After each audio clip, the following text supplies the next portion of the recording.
Hello, friends. Welcome. Only a day late this time. Stephen Manning, Integrity Ireland, S.O.S, Truth Matters, etc., etc. Very briefly, this is our weekly live stream. I didn't announce it, so I won't be surprised if there won't be many people here on board at the beginning. But welcome to all of you who do join us, and welcome also to those who come on board later. So, as always, I try to cram a little bit too much into these presentations, but I hope you'll find what we have to say today interesting. So, the title, as you can see, Legislative Liars and Lawful Murder. How and why the system is turning in on itself in its desperation to stop the Trump wrecking ball. Now, those of you that know me will know that I was greatly encouraged when Donald Trump got elected. I don't for a minute think he's an angel or a choir boy, but I do think he is what the world needs right now in order to break apart the existing diabolical system, or you might say the system which is comprised of many integrated systems all working together. I describe them as diabolical. I've explained this in many previous slideshows and videos. The reasons very simply are that any autocratic institution, institution that sets itself up as an authority is in violation of the very first commandment. Thou shalt not have strange gods before me. It's almost as simple as that, guys. Now, we've all got to work out, though we're all stuck in these institutions, we have to work out what do we have to do to escape or to find some alternative means of having a good functioning society. Anyway, one thing at a time. First of all, we're just going to have a quick look at the issue that I was discussing the last couple of weeks.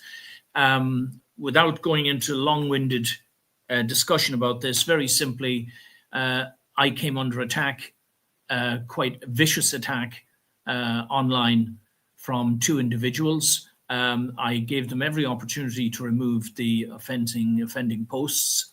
Instead of doing so in various ways, they doubled down, so to speak. The mark of disingenuous people.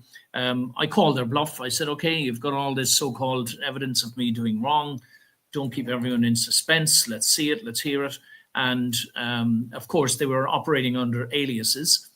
And I discovered who they were, and I've named them, I've exposed them, and I've followed through. I made 4 promises to them in private. If you didn't take down the offending materials, which were lies, guys, some of them were dangerous lies, similar lies that brought unwanted attentions to our door a few years back when people came to literally break my legs, and one of them got murdered. Quite a story, guys.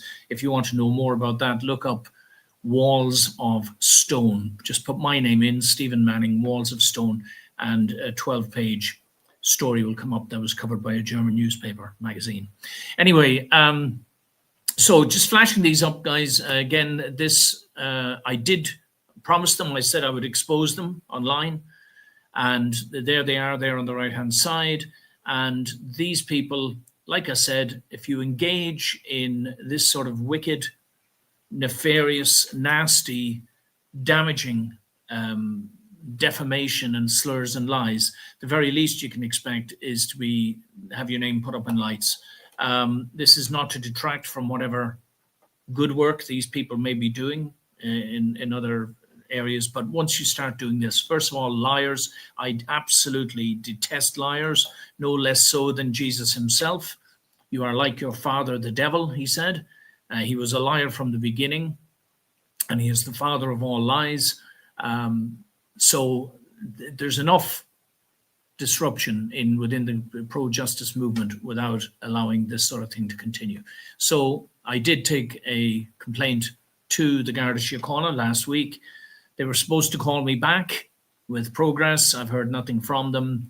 I'll follow up in due course, but hopefully this is the last we have to mention these people. I hope they've learned their lesson, and let's get on now with today's presentation. Thank you.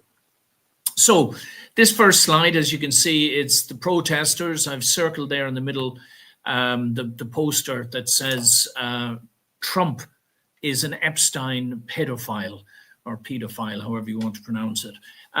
Just throwing it out there. It's a big topic of concern. Lots and lots of people, including myself, I've been sitting there thinking, oh Lord, after publicly supporting Donald Trump and much of the manner in which he's going about his political duties, you might say, or whatever, because he's not much of a politician, actually, is he? Which is one good point in his favor. But anyway, this is just an opening slide. Yeah.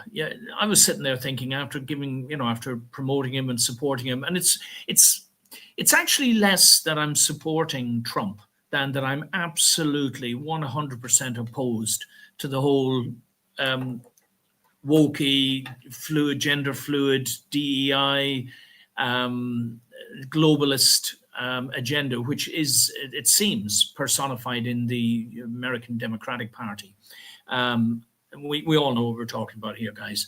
Now, I also thought, oh, well, I hope to God something doesn't come out. But all of this underhandedness behind the scenes to try and smear Mr. Trump is backfiring spectacularly. And I just want to, again, make a note of this. So here we go. The Attorney General releases the first phase of declassified files, right? Now, as the files are being released, we've all heard it. Oh, Trump is implicated. They mentioned Trump. Yes. And of course, the knee-jerk reaction is go, oh dear, oh no, we're not going to another horrible scandal now emerging, and somebody that we hoped was going to be different, and all this sort of stuff. But actually, we're now beginning to see this was all as Trump would call it, fake news, so to speak. And let's have a closer look at it here. Let's see the next slide. One side. We'll keep going. I've got a little treat for you at the end, by the way, guys. I hope we'll get there in time. There's a little treat at the end, which we'll press on. So it's got a lot to do with this guy, Michael Wolff. Now, if you don't know who he is, this guy, Michael Wolff, has written, I believe it's now 4 books about Donald Trump. He's making, hello, Yvonne, nice to see you. Oh, we've got a few people on board. Yeah, good. All right, guys. At last, maybe the notifications are working. Anyway, nice to see you, Yvonne, and my other friends there. So why does Wolff hate Donald Trump? Well, I'm suggesting, and again, very briefly, that there are 7.4 good reasons that he could be doing so, because that's apparently how much it was predicted he would make from the previous book, which was called Fire and Fury. Okay. He really, or TDS. What's TDS? Trump Derangement Syndrome. Now, this is the White House communications director, one of Trump's guys, describing Mr. Wolff as follows.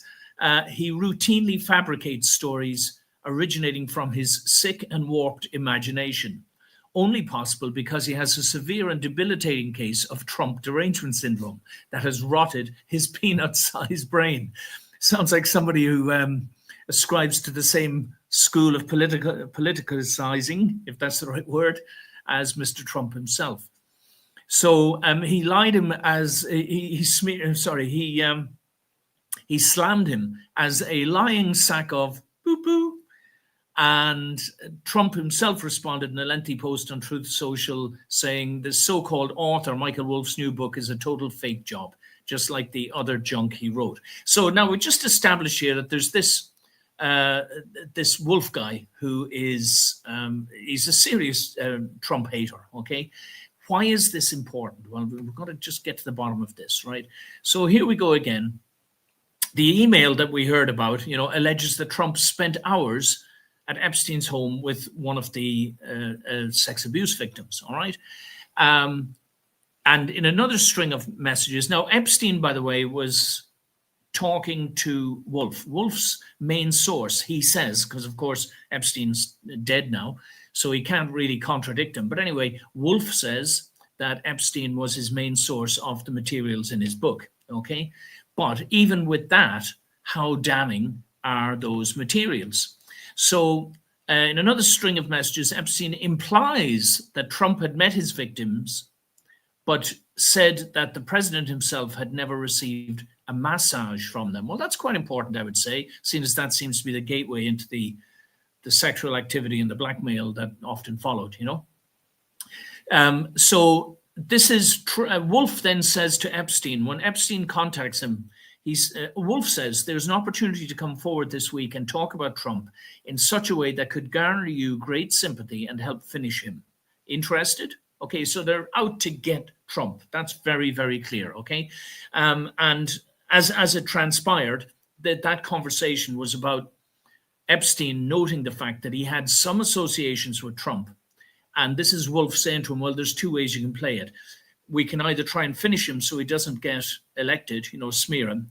Or if he does get elected, you can use the fact that you had some associations with him to better your own position. Lovely people, huh? Anyway, let's see what else comes. Oh, sorry, was that 1 second? There's play the Wolf clip. So here we go, guys. We're going to play a clip for you. It's quite short, but bear in mind now that this person absolutely hates Trump, and this is what he had to say. Please pay attention as to what he says about Epstein. It's only Epstein's legal problems began. The police began to investigate him over allegations that he was that there were underage women coming to his house. Epstein believed that it was Trump who first informed the police about what was going on at Epstein's house. And from that point on, they were nothing but bitter enemies. And this is what he's telling you. This is one of the instances of what he's telling you. Yes. Epstein. Okay, that's Rita. We'll get to her a little bit later. Very good journalist. So very basically, he's just given a reason for why Epstein would hate Trump. Yeah.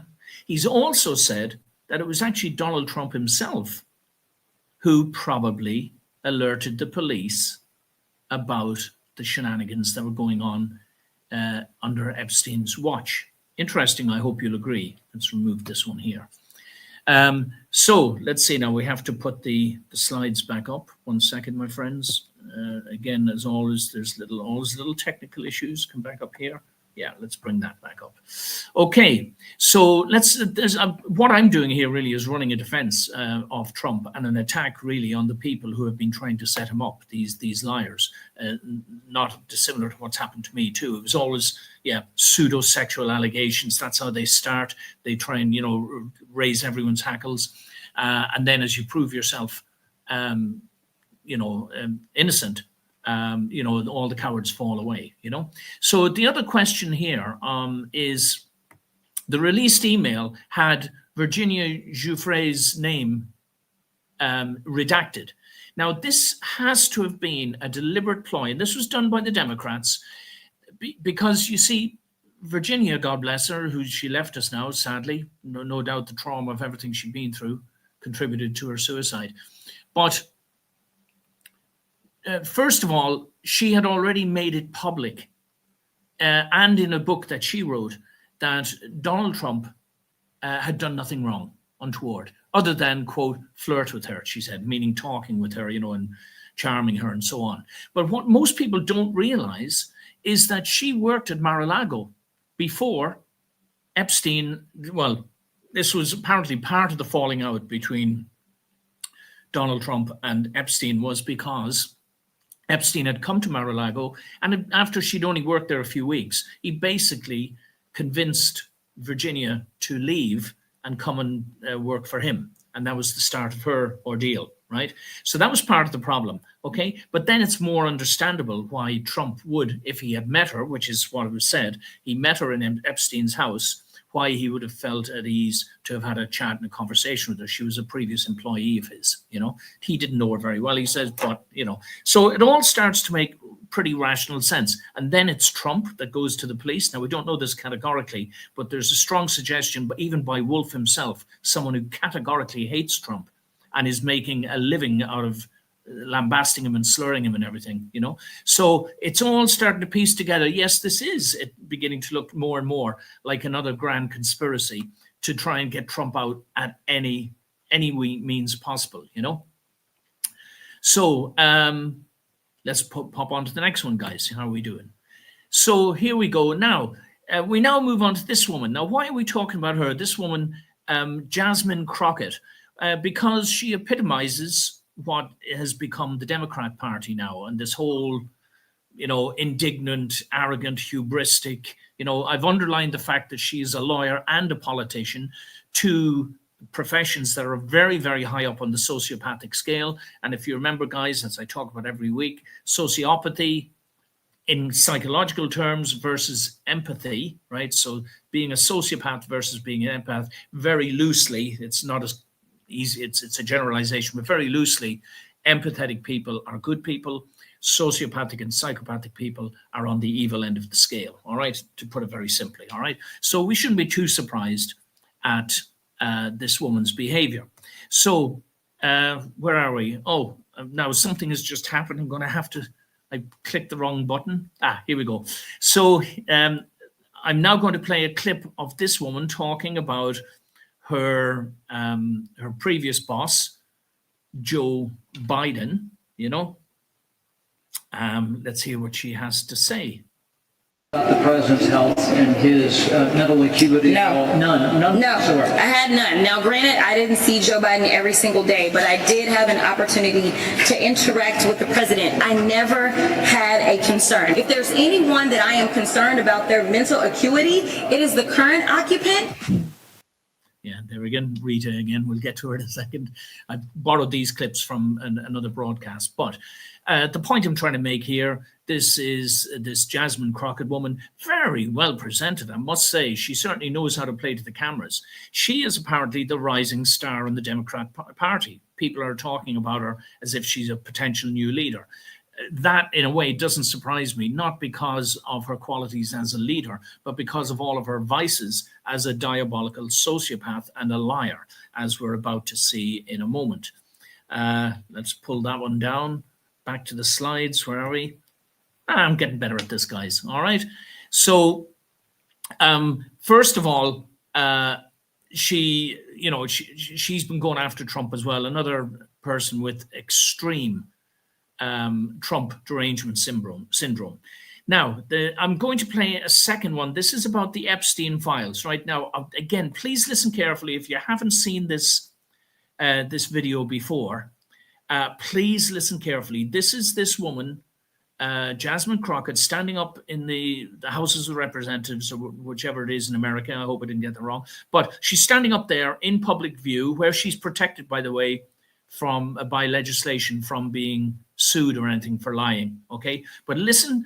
First of all, listen to what she has to say, and secondly, listen to the indignation in her voice and the threats she's hurling across the floor. We're going to do this. We're going to do that. The other, and her outrage. And then I'm going to let you into a little secret right away afterwards. Also took money from somebody named Jeffrey Epstein, as I had my team dig in very quickly. Mitt Romney, the NRCC, Lee Zeldin, George Bush, Win Red, McCain Palin, Rick Lazio.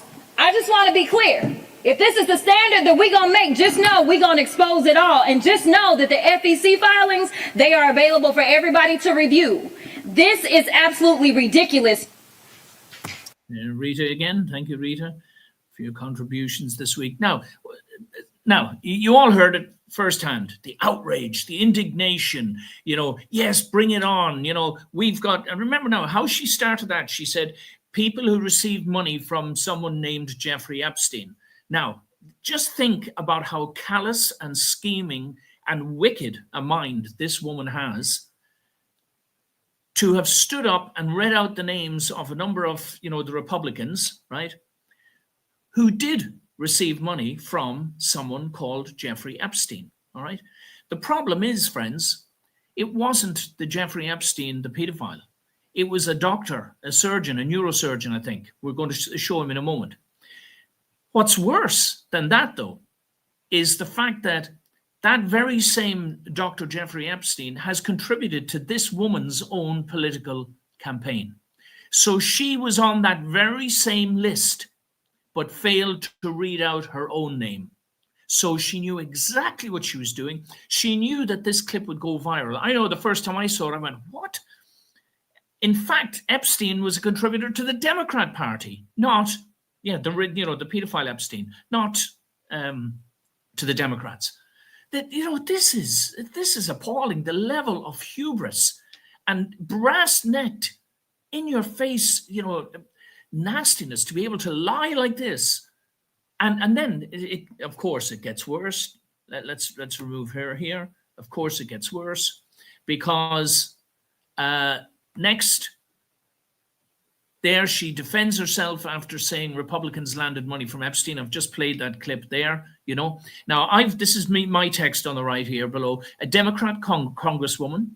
If the American public are electing people like this, self-opinionated, loud and brash, well-manicured liars and blabbermouths, then they deserve what they get, i.e. the American Democrat Party as it is today. Jasmine Crockett not only lied to Congress and the American public, but she knew she was lying, because she too received political donations from that very same Dr. Jeffrey Epstein. Lies and hubris equals not a nice person. So that's just more of the same. Then she says on a TV program that says, but that's the first line, says this is what she did. And then she says on a CNN interview, I never said it was that Jeffrey Epstein, So again, the calculated nature of what she's done is astounding. Why do we let people, like I say at the top, why do we let liars get away with stuff like this? It's our fault for electing these people, guys. I know that's in America, but I mean, I wouldn't even start on our crowd in Ireland. It's almost like a prerequisite for political office is that you're already a dyed-in-the-wool sociopath and an expert liar who can blabber on TV, So that's just more about the fact that it was this other Jeffrey Epstein. And the guy at the bottom, one of them that was named was a man called Lee Zeldin, I think. Mr. Zeldin. And he says, listen, she also knew that those donations by the doctor were made after the criminal Epstein was already dead. And she can't even say sorry. She can't even acknowledge. She's not even claiming it was a mistake. She's just saying, there she is, bottom right. She will not retract the accusation. Yeah. And again, this is probably Mr. Zeldin made this comment at the top, please feel free to read it. There's the surgeon himself. And I think he was considering taking legal action and then found out that because she's up in Congress and as a member of, as a congresswoman, that she can't get sued for what she says in there. Very convenient, eh? Another one of those convenient laws. So anyway, here we go. And at the bottom I've written, lies and hubris equals not a nice person, something Trump might say, And in unrepentance and no sense, add in, so plus unrepentance and no sense of shame equals someone high up on the sociopathic scale. As I said earlier, friends, the higher you are up on the sociopathic scale, the closer you are to a psychological definition of evil. It's as simple as that. It's really that simple, guys. All right. Unfortunately, all of the stupid sociopaths tend to get caught and then end up being thrown in jail, or somehow the clever ones, on the other hand, end up becoming lawyers, judges, senior politicians, CEOs of international corporations, and so on. I cover this in other, the police are high up there on that as well. So, and then just to hammer the point home here, she declined to retract previous comments suggesting that these politicians received campaign contributions from deceased sex offender Jeffrey Epstein, despite records confirming the donor was a different person entirely.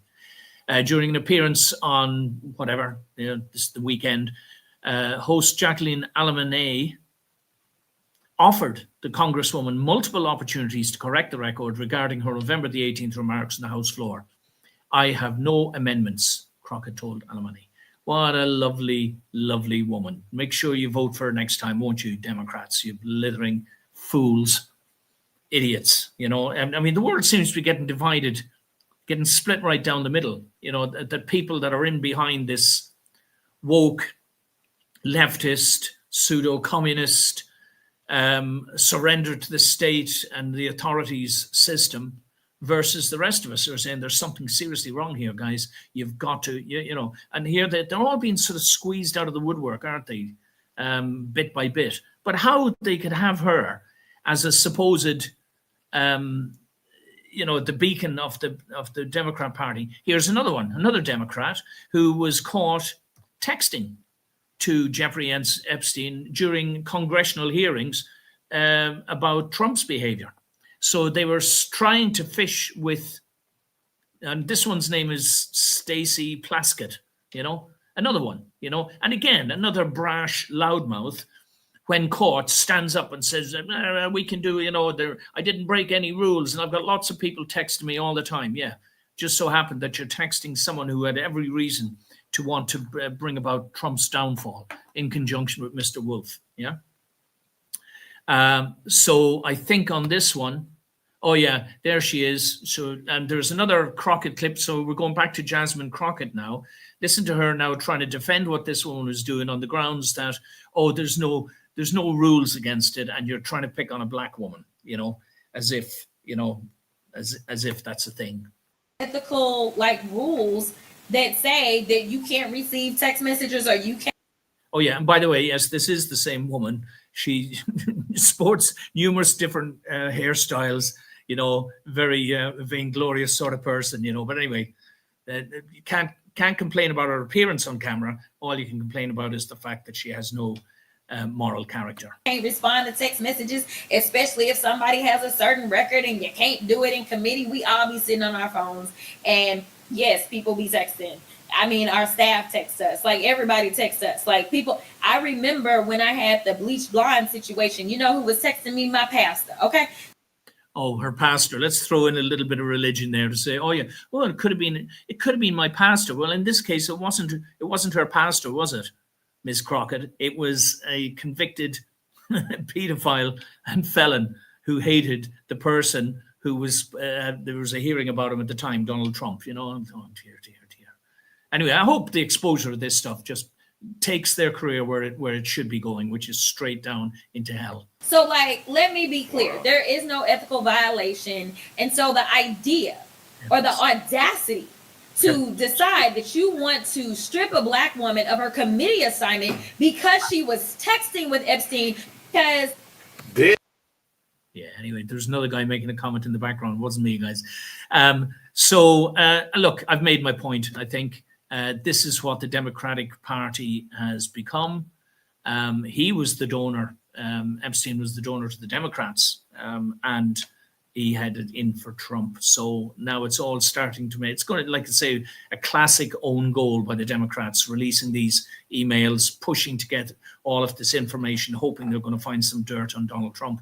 And instead, it's going to expose all of these shenanigans, which have come out of these releases, by the way. You know, the fact that she was texting him, that came out in this release of emails, you know.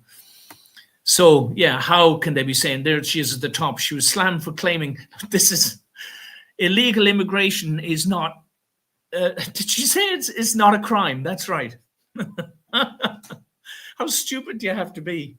Hello, Danny. My son Danny is coming in there. Hi, son. I'm still doing the video, okay? I'll be with you soon. So, yeah, all right, Danny. So, illegal immigration is not a crime. And look, you say the clue is in the word. If it's illegal, you fool, and you're doing it, you're committing a crime. I don't get it, guys. I don't get it. How people can be this stupid to elect people this dense. Mind you, she's got a law degree, so she can't be completely stupid. So this must be contrived. It's just about making noise and everybody thinking, oh, just because she's saying it loudly and confidently, it must be true. No, nonsense. Here's another liar. I just want to make a point here. Another liar.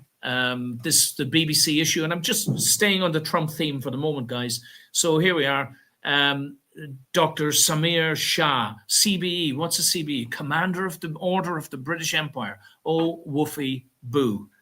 The question I've put in there, you know, he's issued a groveling apology, but he's a liar. I listened to him on you know, he's in there protecting the system, protecting the establishment, oh, there's no intrinsic, malfeasance going on or misfeasance. No.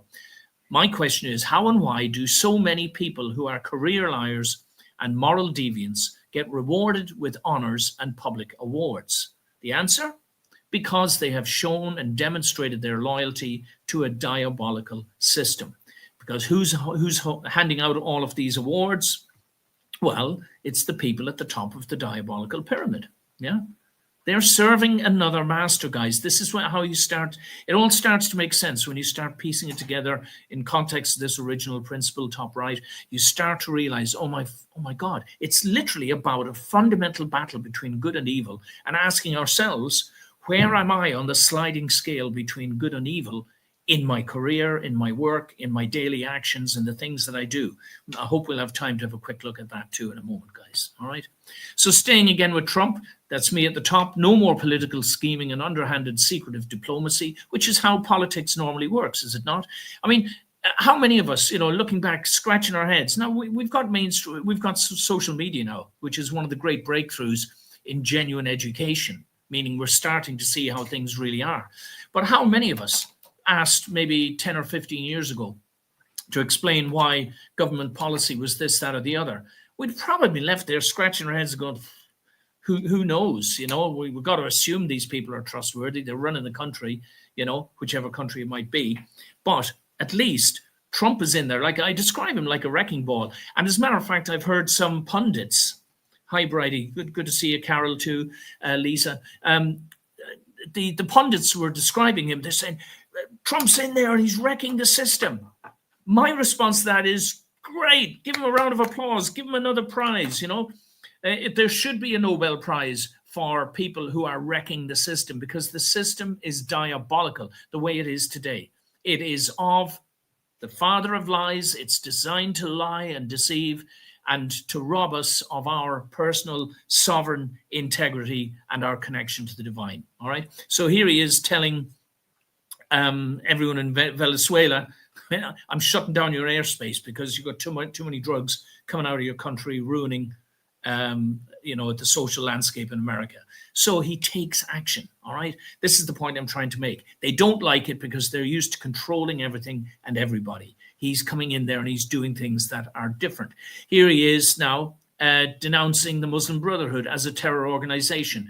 And, again, the point I'm making is that the Muslim Brotherhood is basically the umbrella organization for all of these at the bottom. ISIS, Al-Qaeda, Hamas, the Iranian regime, Hezbollah, Al-Jama al-Islamiyah, I had to look that one up, Daesh. The Council on American Islamic Relations is, now I've got to be a little bit careful here with this one, because I don't want to say something that's not exactly true. One of Trump's subordinates has named them as being an affiliate of the Muslim Brotherhood. They apparently are objecting to this because there's some sort of social Muslim network in America, not dissimilar to what we have in Ireland. We've got a mosque is it Donnybrook, I think? And your man, I've forgotten his name off the top of my head, but he's a little bit of a notorious character, preaching love and Islam is the religion of peace. We all want to get along, whilst then taking over Croke Park and having hundreds or even thousands of Muslims all taking it over, doing their prayers, and doing the same out in the streets and many of our iconic areas. I think in England there was the Canterbury Cathedral, I think, or St. Paul's. It's all symbolic, guys, because before the physical takeover happens, there has to be a symbolic takeover. All right, and a lot of this symbolism is in the news and in the media and in the actions and activities of people. You need to be aware of it. Not many people understand it. That's why the original principle there, is it's a highly symbolic concept. Okay, but it's also a realistic one. All right. So anyway, so there he is taking on the Muslim Brotherhood. At least he's doing stuff. And even though it does create ripples and side effects, and there's what appear to be negative consequences. Now, of course, if decent Muslim organizations get tainted with this brush and suffer because of that, that's to be regretted, of course. But when you weigh it up, like, yeah, but is it more important to shut down, let's say, Hamas, for example, or ISIS or, Islamic terrorist organizations. Well, yeah, and if, even as, for example, as an Irish Catholic, I suffered discrimination at different times in my life, But it wasn't because I was a bad person or I'd done anything wrong to those individuals. It was because I was perceived as belonging to a group of people that were disliked by another group, sort of thing. But I think it's a moderate price to pay, that you might catch some decent organizations in the net. But if they are being funded by these organizations, they need to be exposed. Yeah, that's my tuppence worth on it. Okay, where are we going with this now? Let's see. This is the question of today that I hope we can deal with briefly anyway. So this senator, another Democratic senator, has basically, Democratic lawmakers got together and they created a video. I don't have the video, guys, but basically the theme of the video was telling the police, ICE operatives, the army, basically you don't have to follow Trump's orders. That's basically it. Trump, of course, responded by saying this is seditious behavior on the part of the Republicans, and it could result, if you get done for treason, it could result in the death penalty. And good old Trump. Anyway, at least, he's not going to just sit back quietly. So this brings up this question, which I want to tackle briefly today, guys, just briefly, because it's an interesting question. So there in the black, the Democratic senators have urged troops to question illegal orders, citing constitutional duties. The FBI is reportedly interviewing the Democrats following Trump's comments.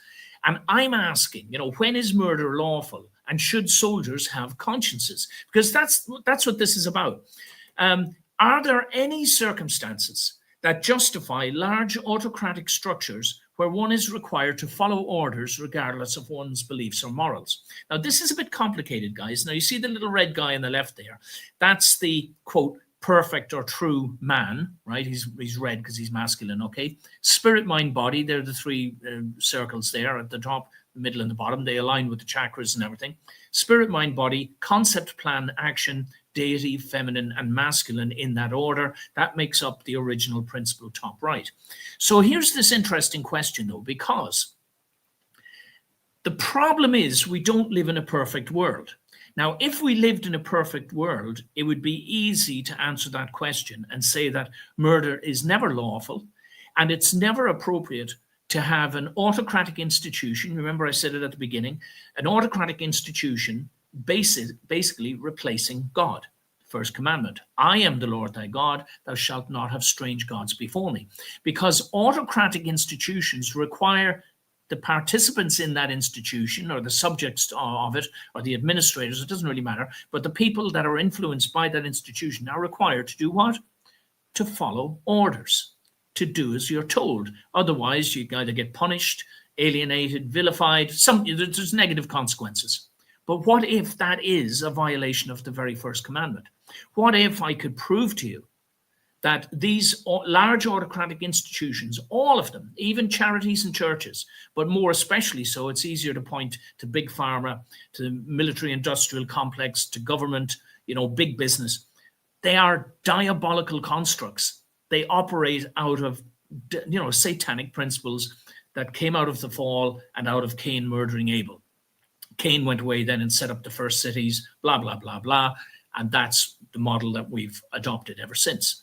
So the only exception really is when you need to use collaborative or collective force to bring about positive social change. And it's a dodgy one, because on the one hand, I'm saying that the ideal is that we all move back to the original principle, which would mean nobody tells me what to do except for God and my conscience.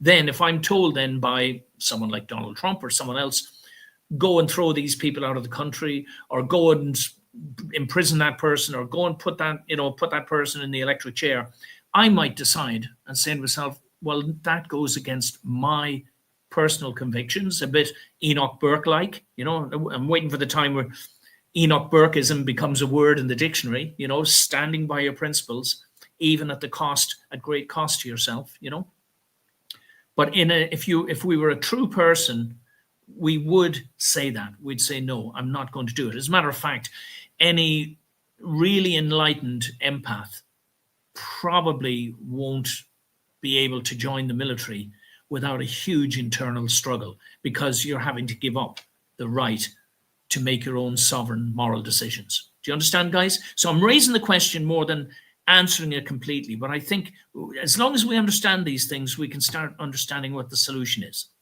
So here I've said the law has no authority without physical enforcement.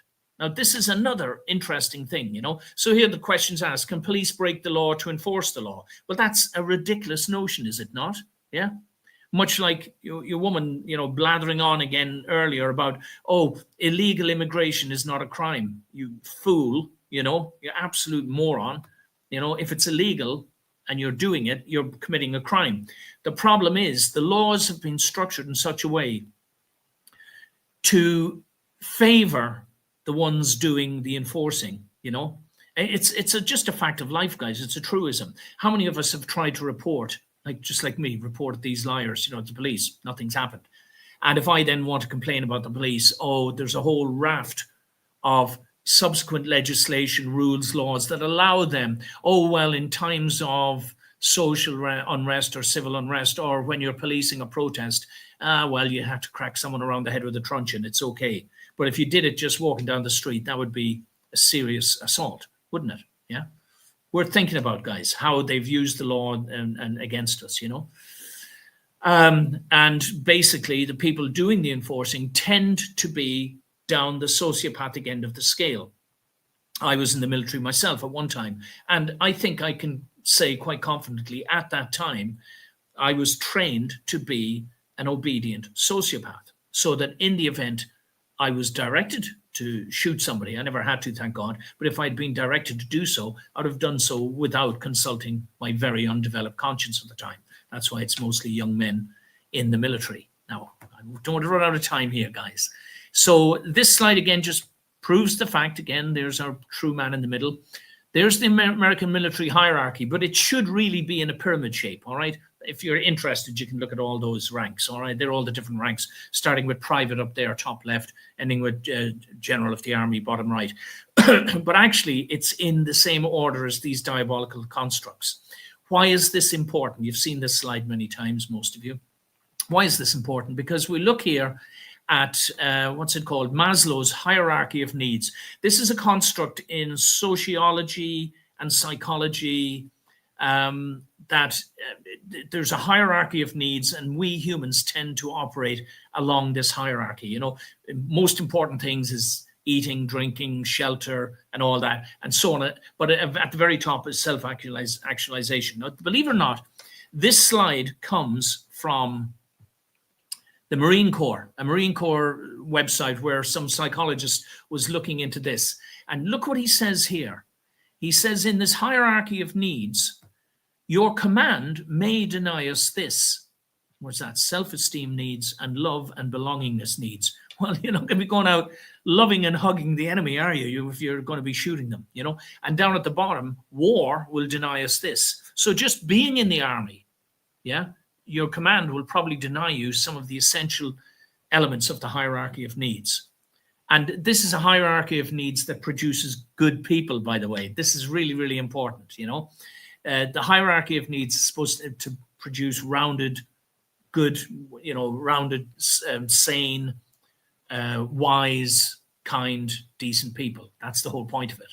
But here he says at the top, this is where we can be ethical. So what is that exactly? It's the point of self-actualization. I don't know if I can make that any bigger and read it. You guys can read it better than I can. But anyway, I hope I've made the point. You join the military, you're signing up to be a sociopath at some level, even if it's only turning a blind eye to the fact that you're in a murder machine. But that's not to say we don't need some of these things currently, whilst the world is still in a very diabolical state, and we need some organizations of this nature for the greater good. Ideally, it would be great if we had an army of empaths. They'd all be picking flowers and giving them away to the enemy. You know what I mean? We wouldn't be able to get anything done. Okay, so let's see, where do we go from here? Oh, yes. Now, so the White House press secretary, Caroline Leavitt, says in response to the Democrats, telling the army and everything, you don't have to obey Trump's orders. She says they can't identify illegal orders because there are no illegal orders. And I'm saying, why? Because some law says so. So you get another law deciding which orders are legal and which are not. It's a mess, guys. And it goes back to another time that I explained to everyone that the original law came from the 10 Commandments.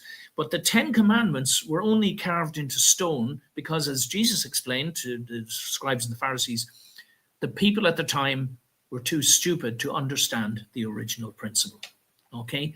That's supposed to be an intrinsic part of who we are. We don't need laws to tell us how to behave. All right? And then you've got all of these legislators making thousands of laws that we're all subject to. And the truth is, some of us don't need any laws at all because we're connected, at least in some measure, to the divine that informs our conscious, spirit, mind, and body. Do you remember? Informs our conscience to direct the mind to direct the body. All right, and we act accordingly. We don't need all these laws. Right. Let's see how we're doing. Right. As I do on many occasions, guys, I'm just going to pull this up. Leave it for a few seconds. Please come back to it, friends. Freeze it and study it. It is worth studying, but because of the time factor this week, we're going to breeze through to the next one. Yes, this one too, guys. I want you to freeze this, come back to it, examine it. Okay. The question is, where am I on this scale? Empaths on the left, sociopaths on the right. You can either think about your whole life and say, well, what sort of person am I? And try and find a spot on this chart and say, well, that's where I've probably lived most of my life. Hopefully, guys, we're all drifting up to the top left to become actively good people. All right. But certainly, for example, when I was a soldier in my youth, I was over here on the right hand side. I was a sort of, a collaborator and I was complicit in whatever the army was telling me to do.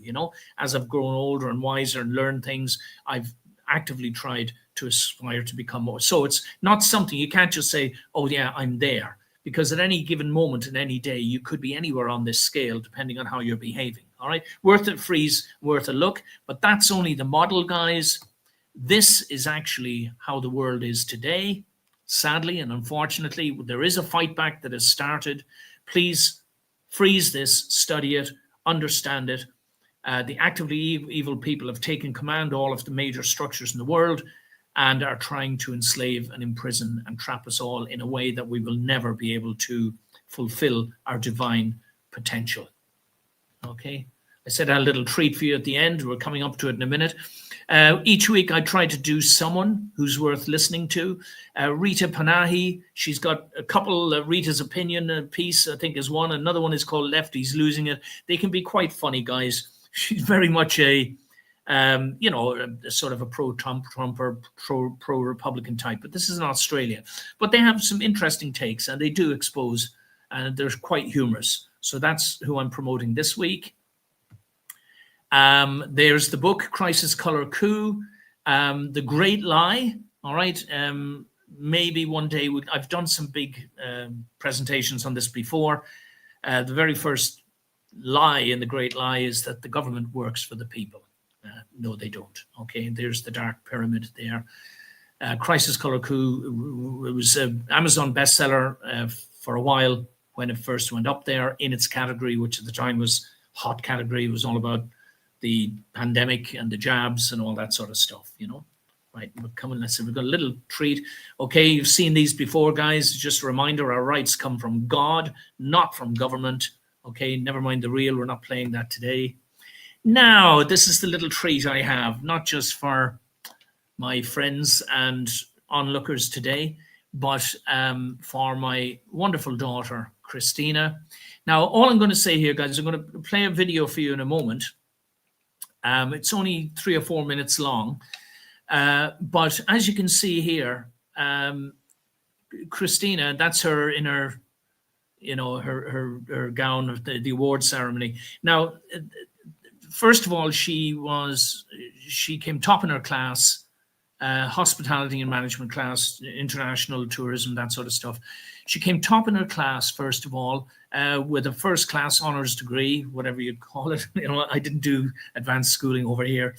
And she was nominated for the hospitality awards, the Irish Hospitality Institute Awards for 2025. Now, to put it very simply, guys, the nominees were pared down to just 5 people, and there's some beautiful girls involved. Actually, I was going to show them here, but I just thought, no, I'll just stick with Christina for tonight because I didn't know which was which. But anyway, Christina, my daughter, she's worked very hard, and she was nominated, and she was in the last 5 and went to the nomination awards just the other day. She didn't get the top award. She didn't come in at number 1, which sort of surprised me a little bit, not because she's my daughter, but because I read the reviews and the accolades written by her mentors, and they were just astonishing, you know. But anyway, the point I wanted to make was congratulations to Christina. And what's the next slide? Oh yeah, I'm going to show you now. That's her in a graduation gown. All right. During part of the course, she was one of the things they had to do was produce a commercial type advertising video, and yeah,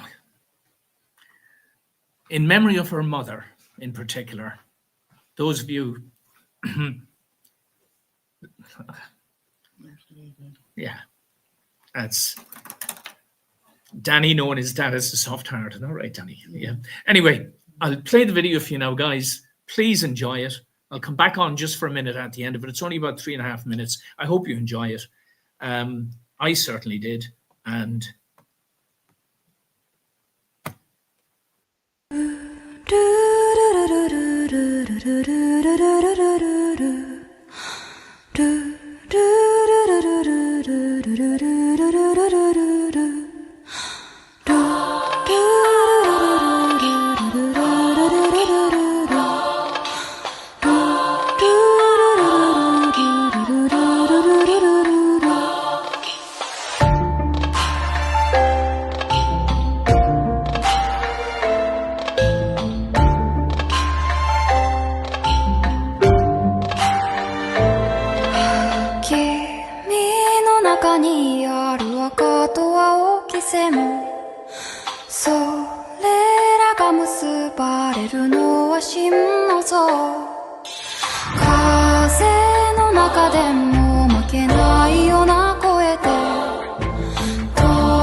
もしかしたら君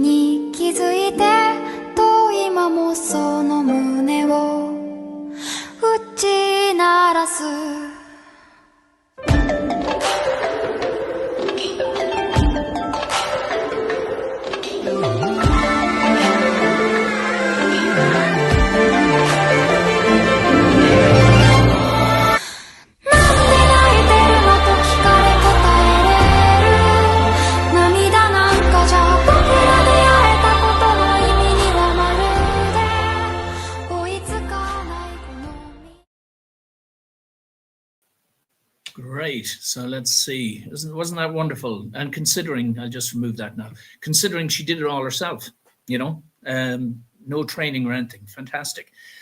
So I'm still here, Dad. yeah, and we're going to go and collect her in a few minutes, aren't we, Danny? We're Yes. picking her up from the train station.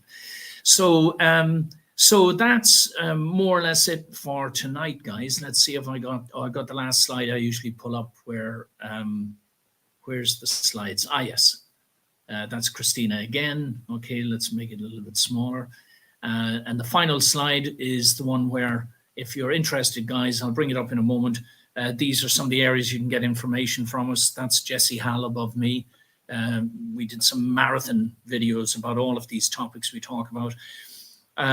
Thank you for all the compliments, Rita, Nobby, JP, Gerard. Thank you very much.